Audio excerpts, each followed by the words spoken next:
আমরা এখন আছি এনজেপি রেলওয়ে স্টেশনে।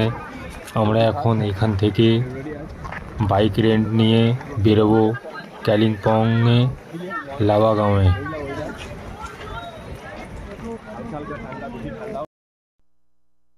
পাহাড়ি রাস্তায় বাইক চালাবার মজাই আলাদা। আমরা তো সবসময় সমতল এলাকায় বাইক চালিয়ে অভ্যস্ত, কিন্তু পাহাড়ি রাস্তায় বাইক চালানো খুবই কঠিন। ঘন ঘন টার্নিং, একদিকে খাদ আর একদিকে পাহাড়।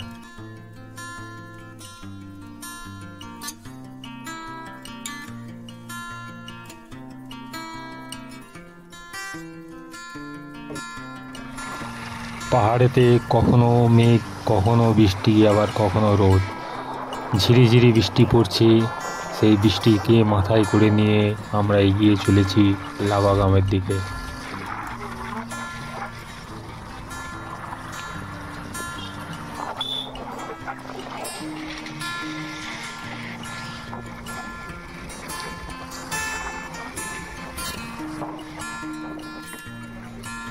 রাস্তায় যেতে যেতে দেখি রাস্তার ধার থেকে তিস্তা নদী বয়ে চলেছে, তাই জন্য একটু দাঁড়িয়ে পড়লাম।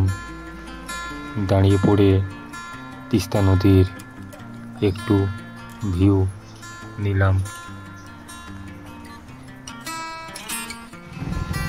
আমরা এখন পার হচ্ছি টেস্ট ব্রিজ। তার পাশ থেকে সুড়ঙ্গ তৈরি হচ্ছে পাহাড় কেটে রেলপথের জন্য। আমরা এখন টেস্ট ব্রিজ পার হচ্ছি। সঙ্গে থেকো, দেখতে থেকো ভিডিওটা পুরো। ভালো লাগলে লাইক, কমেন্ট, শেয়ার করে দিও।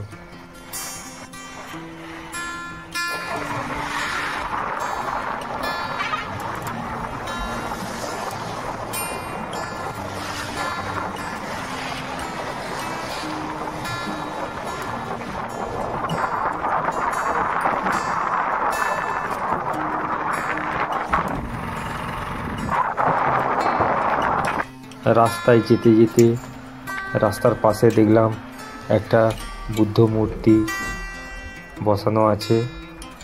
এটা হলো কালিম্পংয়ে। রাস্তার দুধারে খুব সুন্দরভাবে পার্কের মতো সাজানো আছে বুদ্ধ মূর্তি।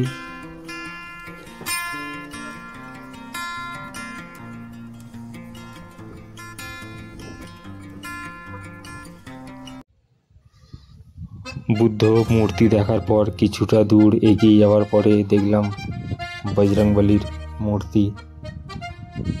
এটা কিছুটা উঁচুতে ছিল, তাই জন্য আমরা পায়ে হেঁটে উপরের দিকে এগিয়ে গেলাম। গিয়ে দেখছি 50-60 ফুট হাইটের একটা মূর্তি। এখান থেকে সাইডের ভিউ দেখতেই পাচ্ছ কত সুন্দর। দূরের দিকে মেঘ জমে, আর কতটা সিঁড়ি বেয়ে উপরে উঠলাম দেখতেই পাচ্ছ। সাইডে গাছপালা সবুজে ভরা।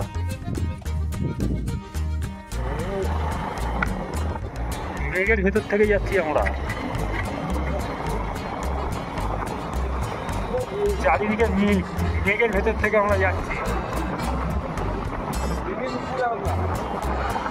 মেঘের উপরে আমরা, মেঘ আমাদের পায়ের তলায়। ও হো হো, কি নাইস নাইস ভিউ। এই দেখো পুরো মেঘ, মেঘের মাঝখানে আমরা।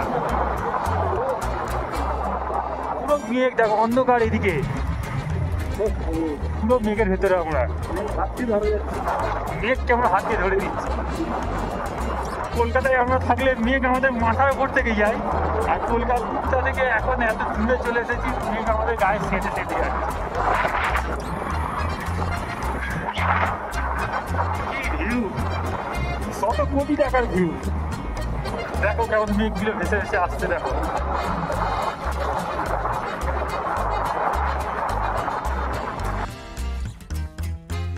আমরা এখানে দাঁড়িয়ে পড়েছি। দূরে দেখতে পাচ্ছি ঘন মেঘ, আমরা এখানে হোমস্টে নেব। চলো আমাদের সঙ্গে থেকো, দেখতে থেকো আমরা কেমন হোমস্টে নিচ্ছি। চারিদিকে মেঘ ভরা।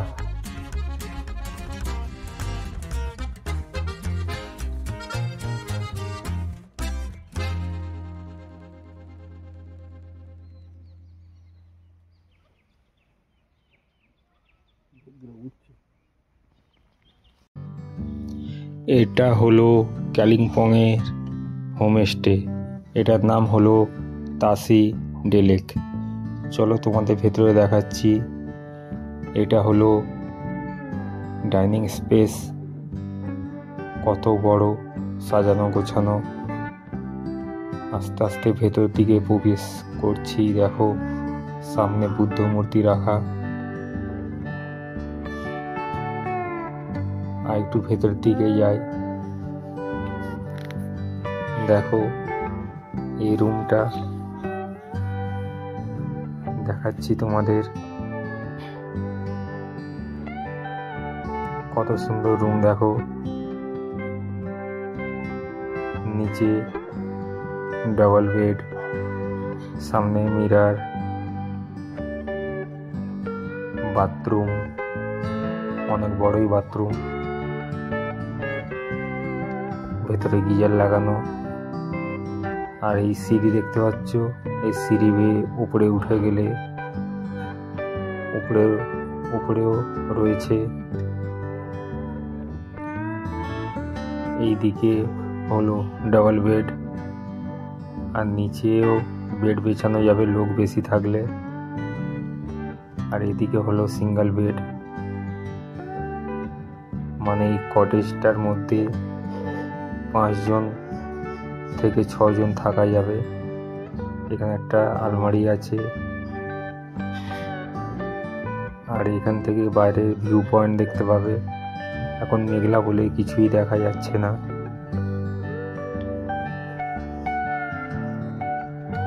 দেখো সিঁড়ি দিয়ে উপরে উঠতে হয়। চলো ফের আস্তে আস্তে নেমে যাই।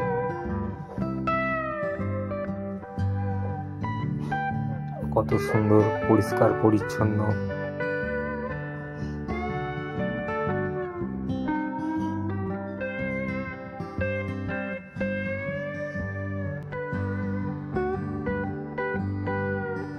এখানে জানালা থেকে কত সুন্দর ভিউ দেখতে পাওয়া যাচ্ছে। এটা দেখতে পাচ্ছ এলপিজি হিটার। বেশি ঠান্ডা পড়লে এটা চালানো হয় মানুষের সুবিধার জন্য। কত সুন্দর।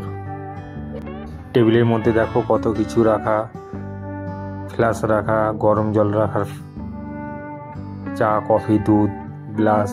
আর ব্যাগটার মধ্যে রয়েছে ব্রাশ, মাজন, চিরুনি আর নতুন তোয়ালে। এই রুমে থাকতে গেলে পার পার্সন 1,500 টাকা করে, খাওয়ার ইনক্লুড।